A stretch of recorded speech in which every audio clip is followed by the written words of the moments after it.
Hello hi नमस्कार संगन welcome back to my YouTube channel.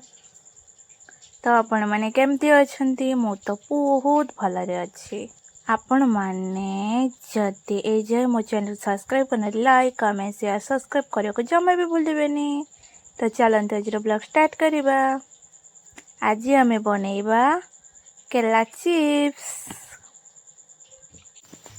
तो चलो हमें बनेइबा केला चिप्स। सेति लागे हमको कंचा केला दरकार, मतलब कंचा कदली दरकार।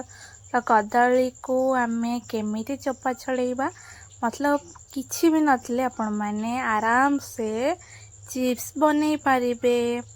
तो देखि परथबे एडी मु गोटे चोपा छड़ेइछि, तापर आपण माने को भी देखौछि केमिति छड़ेइबे। आपण माने जेमिति कि आपण माने जानिथिबे गां गहली रे पन्नी के साहाय्य रे सब किछि हुए। एठी मु पन्नी के साहाय्य रे कदली रो चोपा छड़ेइथिली, आउ ताको साइज करी काटी भी थिले, किंतु से वीडियोटा मोर हेई नथिला, माने देखा जाउ नथिला, मते किंतु जणा नथिला। तो नेक्स्ट मु भाबिली कि मु ताको छुरी रे भी किछि काटी के देखेबी, कारण किछि लोकन पाखरे छुरी भी थाए पन्नी के न थाए, सेति लागि मते छुरी रे भी काटिछि। जेतेबेले काटिबे पूरा पतला पतला एमती का साइज रखिबे, से पन्नी के हो कि छुरी रे हो। तो चलो एबे पूरा रेडी, कढ़ई मो पाखरे रेडी, आमे चिप्स बनेबा। चिप्स बने बहुत सहज समस्ते कहि दियंती।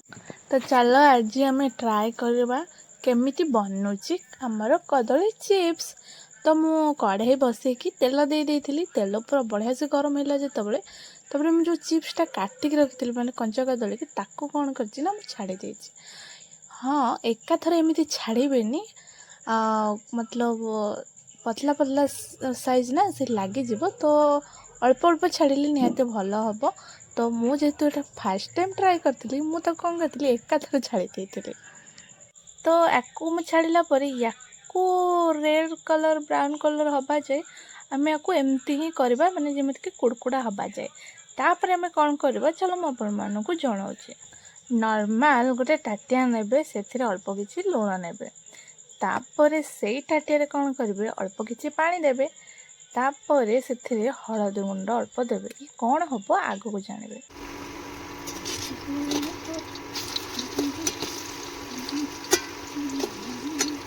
मु फर्स्ट टाइम बनाऊछि, आपण माने निश्चित देखियो मो रेसिपी, बुझले।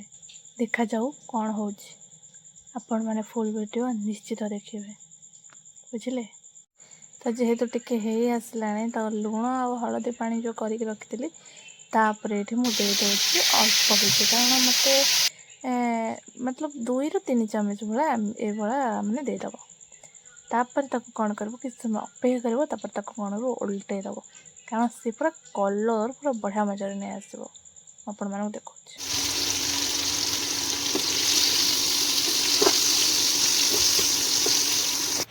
आमर ये जो कदली चिप्स पूरा हो गलानी। तो आम चलो काढ़ीदबा।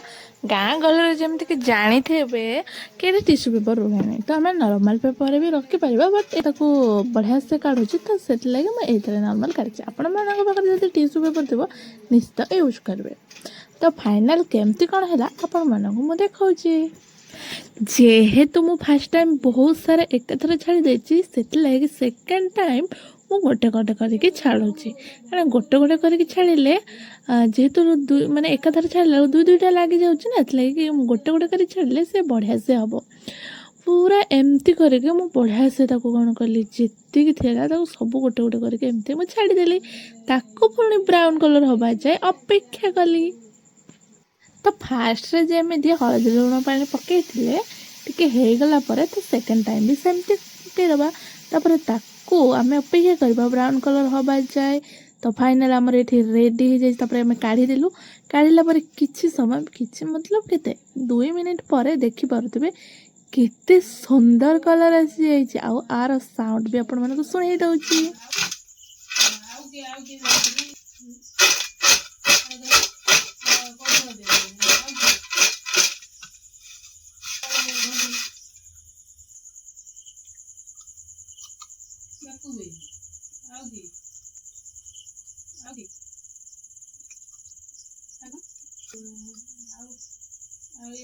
तो आपण मैंने एमती केला चिप्स बनैकी घरे निश्चित खातु और समस्त को निश्चित खातु हेले मु एई केला चिप्स रे काली गोटे नुआ रेसिपी बनैबी आ आपण मानक सहित निश्चित शेयर करेबी।